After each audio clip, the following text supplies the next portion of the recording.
Troisième et dernière partie de l'Africa Newsroom, toujours en compagnie d'Amidine Khan, Loza Selechi et Doudou Sidibé. Zoom à présent sur notre sujet société consacré aujourd'hui à la ville de Douala, au Cameroun.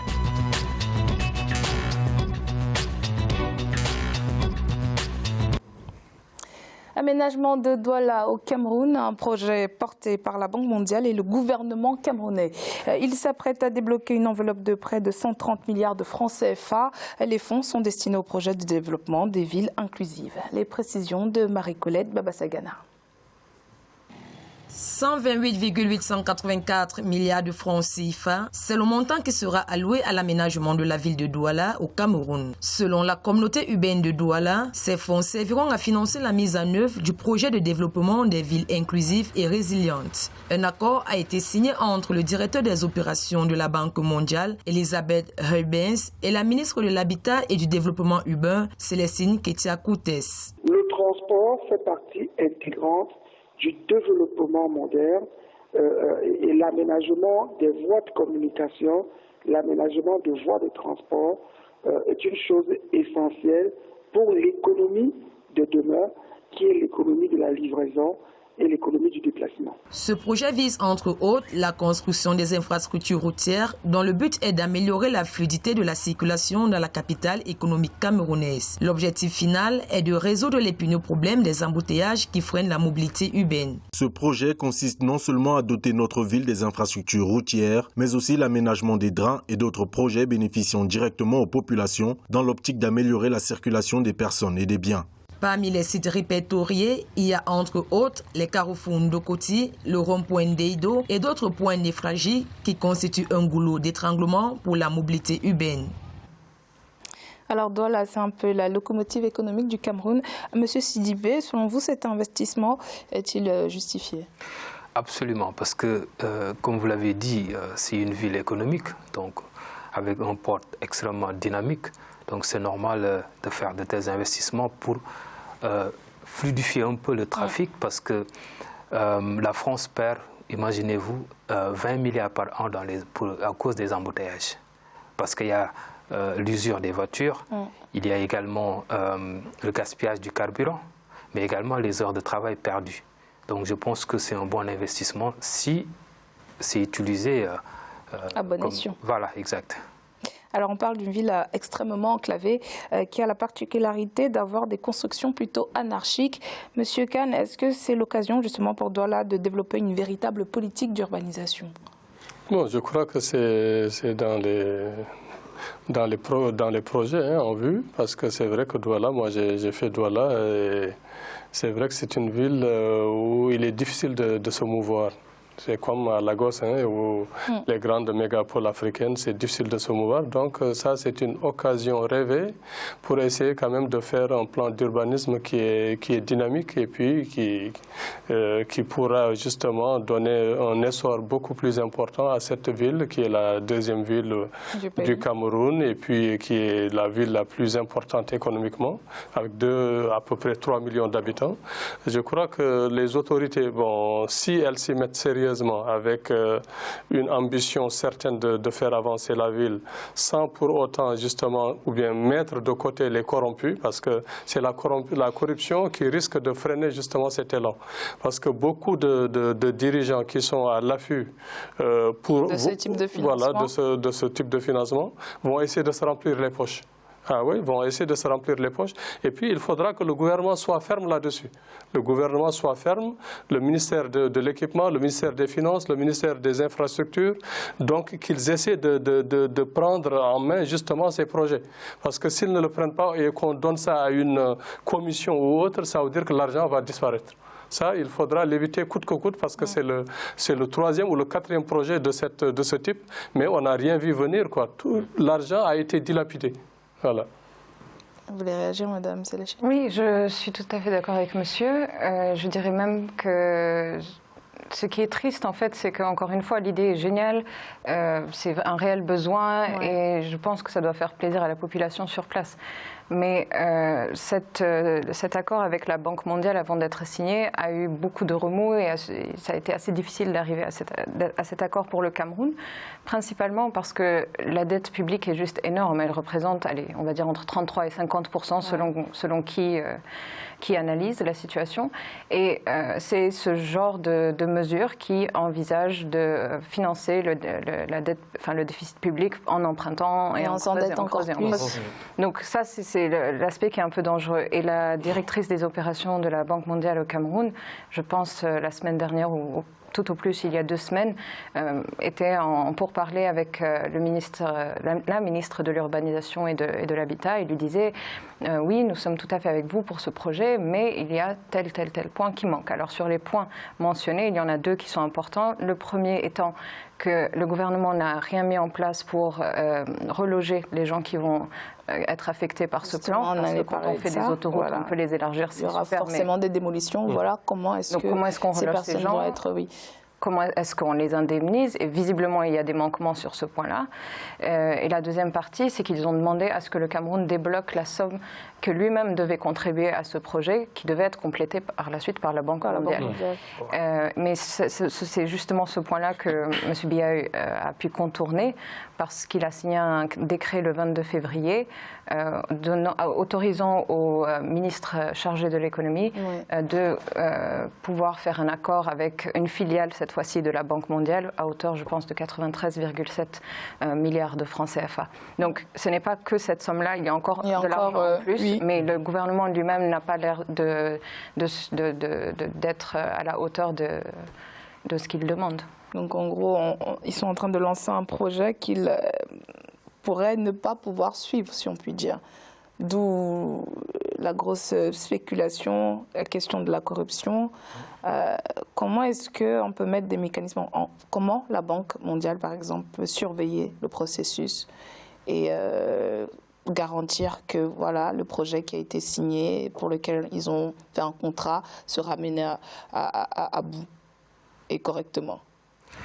Mais évaluer périodiquement le processus et puis ne pas décaisser tout l'argent au fur et à mesure. Je pense que la Banque mondiale de plus en plus procède ainsi, ce qui empiète un peu sur la souveraineté des États ou des emprunteurs.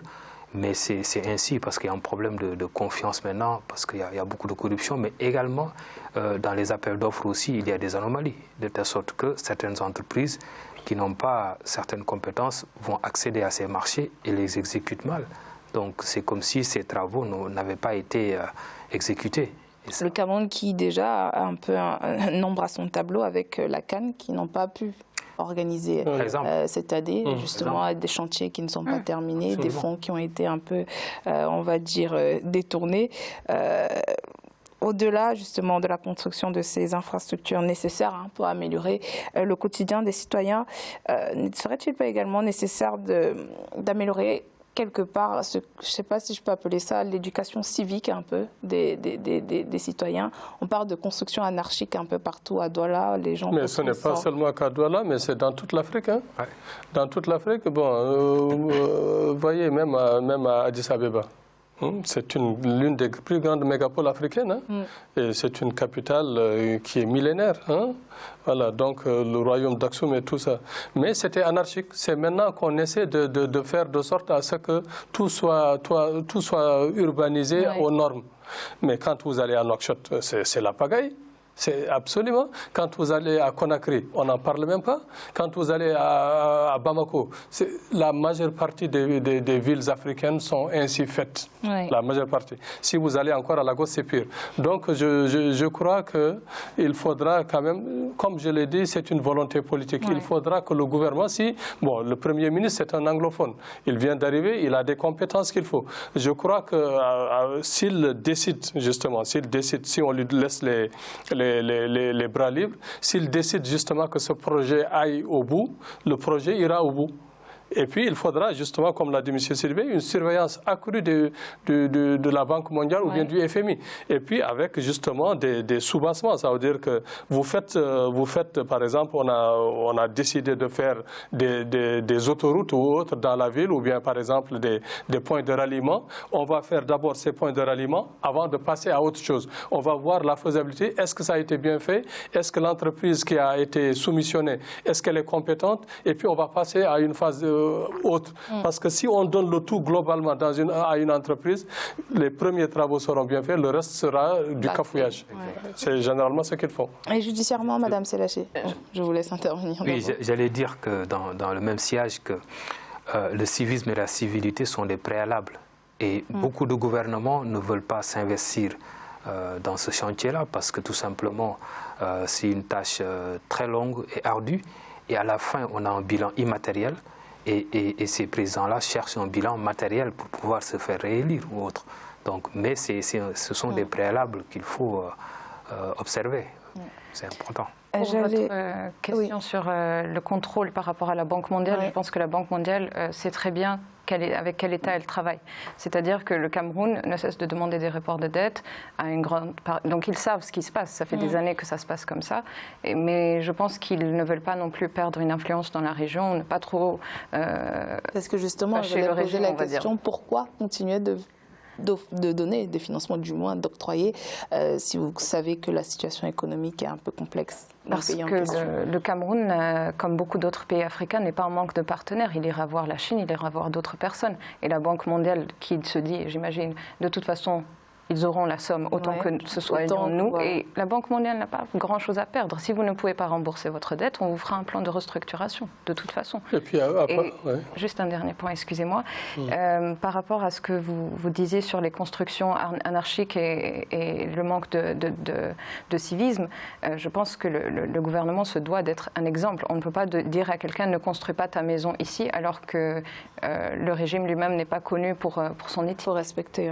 Oui, et puis à part ça, je voulais dire que déjà, le Cameroun, c'est un État pivot à la CEMAC. Donc, parce que les autres États, le Cameroun, c'est le pays le plus puissant dans cette sous-région. Donc, ne pas octroyer, par exemple, des subventions ou bien des prêts à ce pays, c'est justement courir un grand risque pour justement... Pour la sous-région. Absolument, tout à fait, pour la sous-région et même pour la Banque mondiale. Ils vont dire, bon, les Chinois sont là, les Russes sont là, et puis il y a d'autres partenaires qui peuvent nous prêter, les pays arabes ou autres. Donc, on va se tourner vers ces États, et puis voilà, donc c'est parti. De toute façon, c'est une banque veut faire des profits et la banque sait que le Cameroun a des garanties, donc le Cameroun va payer. Alors juridiquement, comment est-ce que justement juridiquement on peut mettre une certaine pression au niveau des États ou des personnes qui vont porter ces projets-là pour les mener à bien? Mais juridiquement, ça veut dire que, mais de toute façon, quand la Banque mondiale ou le FMI ou bien les grandes institutions financières internationales font des prêts à ces États, mais tout est bien ficelé, hein? Tout est bien ficelé. Ça veut dire que bon, les Africains ont toujours un tour de passe-passe derrière la tête. Les Africains sont connus pour ça. Ça veut dire qu'ils peuvent signer quelque chose de bien ficelé ici, mais ils vont revenir par après pour essayer de chercher autre chose derrière. Mais bon, je crois que maintenant, avec les programmes qui se profilent pour l'Afrique et autres, je crois que c'est beaucoup plus contraignant parce que même les opinions publiques internationales, que ce soit en Occident ou bien ailleurs, commencent à dire « rendez-nous des comptes ». Rendez-nous des comptes. Ça veut dire rendre des comptes, ça veut dire le continent est toujours là marginalisé, il y a les migrants qui affluent de partout, et puis on dit qu'on est en train d'aider le continent. Montrez-nous que vous êtes en train d'aider le continent. Parce que justement, l'exemple de la Cannes, il y a eu ces exactions, des chantiers n'ont pas été livrés, mais en soi, on n'a pas vraiment de véritables coupables, personne n'a vraiment été incriminé ou indexé, du moins poursuivi ou une quelconque pression juridique. Non, mais bon, je crois que pour la Cannes, quand même, je crois que le Cameroun a été très léger, et surtout le président camerounais. Parce que la CAN, c'est une grande manifestation sportive et culturelle. Et puis qui permet d'ailleurs, mais d'ailleurs je crois que la chaîne Africa 24 en avait parlé, et puis il faudra justement anticiper. D'ailleurs c'était le chef de la chaîne qui avait dit qu'il faudra que le Cameroun anticipe, et puis généralement ça ouvre des portes et puis ça fait avancer le pays généralement. Toutes les manifestations culturelles importantes et puis sportives. Donne un certain rayonnement. Mais le Cameroun n'a pas su en profiter parce qu'à cause de la corruption. C'est la corruption gangrène le Cameroun, ça c'est connu. Donc je crois que c'est quand même dommage, et puis ils ont perdu de la crédibilité là-dessus. Je pense que votre question touche un peu peut-être l'indépendance de la justice. Oui. Absolument, parce que tout simplement, si la justice n'est pas indépendante, elle ne peut pas traiter des questions de corruption où souvent certains membres du gouvernement ou dans leur cabinet seraient impliqués. Donc voilà, et ça c'est un problème en Afrique. Et le système judiciaire en Afrique tel qu'il est constitué, c'est difficile pour que cette justice soit indépendante. C'est très difficile. Alors, merci Hamidine Kane, Loza Selechi et Doudou Sidibé d'avoir participé à cette émission, et merci à vous de nous avoir suivis. À bientôt.